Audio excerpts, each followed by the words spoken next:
À croire que les joueurs de Serie A, les Italiens en tout cas, tiennent à se faire pardonner. En cette année noire pour le football transalpin marquée au fer rouge par l'absence de sa sélection à la prochaine Coupe du Monde, nous sommes en train de vivre un des plus passionnants épilogues de l'histoire de ce championnat, et à tous les étages qui plus est.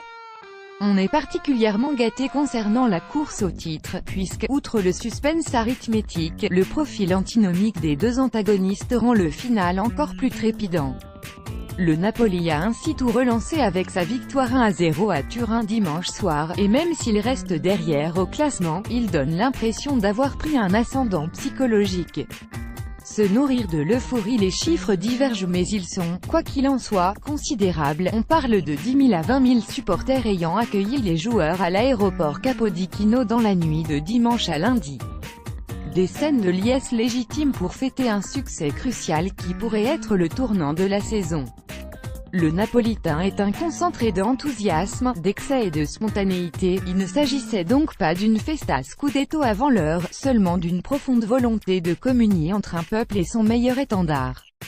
On est typiquement dans une situation d'engouement contagieux. Les hommes de Sarri ne se sentent pas déjà sacrés, ils ont juste fait le plein d'énergie et d'ondes positives avant d'attaquer le sprint final. Tous les voyants sont au vert, et celui du moral tend vers l'émeraude. L'environnement de travail est en ce moment idéal, et quand la tête va, tout suit. Le Napoli fera tout pour repasser devant, mais, et il est important de le rappeler, sans aucune obligation d'y arriver. Tout l'inverse d'une Juventus qui a vu une délégation de supporters venir lui mettre la pression mercredi à son centre d'entraînement alors qu'elle réalise, chiffre en main, le deuxième meilleur championnat de son histoire. Dries Mertens et ses coéquipiers fêtent la victoire de Naples face à l'Udinese, le 18 avril 2018. Getty Images. L'inertie s'est inversée, s'imposer chez son adversaire direct et revenir à un petit point à 4 journées de la fin du championnat a forcément une incidence, mais la façon dont ce succès s'est dessiné l'accentue un peu plus. Le timing d'abord, dans le Money Time, à la 90e minute, de quoi faire ruminer encore plus son adversaire. La typologie de but ensuite, un coup de tête surpuissant au milieu d'une défense complètement dépassée. Combien de fois, depuis dimanche, les Juventini ont vu défiler devant leurs yeux les images du saut majestueux de l'immense Kalidou Koulibaly? Une action qui marque les esprits plus qu'une frappe déviée ou un penalty. Enfin, la physionomie de la rencontre avec un leader de série à recroqueviller, contraint parfois de dégager en touche. L'approche tactique de Max Allegri peut avoir entamé l'estime de soi de certains éléments, notamment Paulo Dybala, remplacé dès la mi-temps, un véritable camouflet pour la Joya. Le doute s'est immiscé dans les rangs de la Juventus qui est passé d'un œuf virtuel lors de la première mi-temps de la 33e journée au 1 actuel. L'inertie s'est inversée et est désormais en faveur des Partenopei qui vont pouvoir compter sur un allié de choix.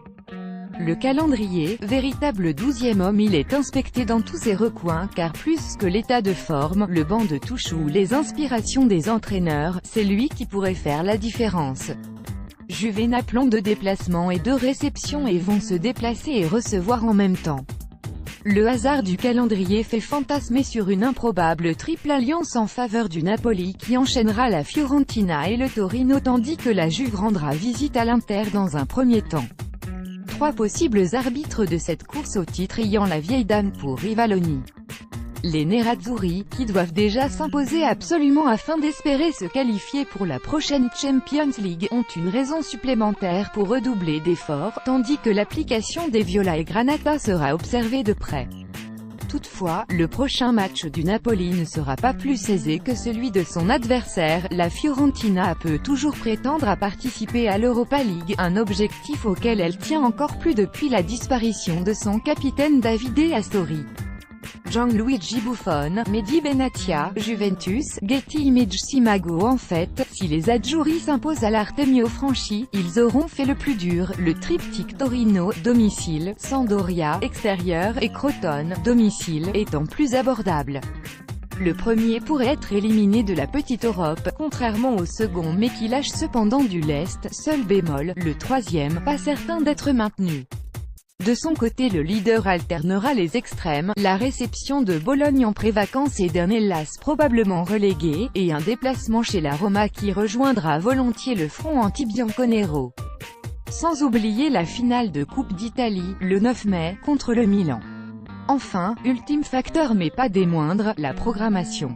Le Napoli jouera un jour après son rival pour les 2 prochaines journées. Quant aux 2 dernières, son board fait le forcing auprès de la Lega pour que le principe de simultanéité soit appliqué. De quoi pimenter encore un peu le dénouement du plus indécis des championnats européens.